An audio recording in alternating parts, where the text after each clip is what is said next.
23 मार्च पाकिस्तान की तारीख के लिए एक अहम दिन तस्वूर किया जाता है, जिस दिन करारदाद पाकिस्तान मंजूर हुई। इस हवाले से पाकिस्तान भर में हर 23 मार्च को मुख्तलिफ तकरीबात का एहतमाम किया जाता है। इस साल मशहूर जमाना परेड 4 साल के वक्फे के बाद पहली मरतबा मुनक्किद की गई।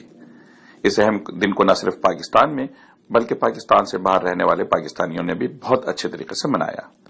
खासतौर पर न्यूयॉर्क के इलाके कोनी आइलैंड, जो कि दिल पाकिस्तान भी कहलाता है, एक खुसूसी तकरीब का एहतमाम किया गया, जो कि न्यूयॉर्क की तारीख में पहली मरतबा इस किस्म की तकरीब मुनक्किद की गई। इस तकरीब की खास बात नौजवान और बच्चों की शिरकत थी, जो कौमी नगमों पर खुशहसी सरशार थे।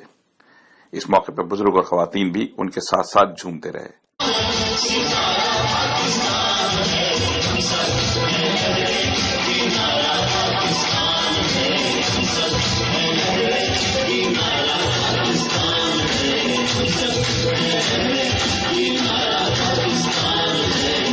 प्रोग्राम में मुकामी फनकारों ने अपने फन का मुजाहरा किया और पाकिस्तान के गीत गाए।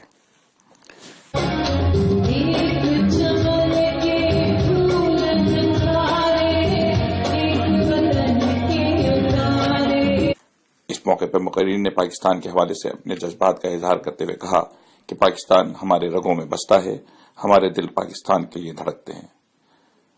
इस प्रोग्राम में मसीह बरादरान की बड़ी तादाद मौजूद थी, जिनकी नुमाइंदगी करते हुए फादर इलियास गिल ने कहा कि आज भी तमाम पाकिस्तानी मसीह पाकिस्तान से मोहब्बत करते हैं।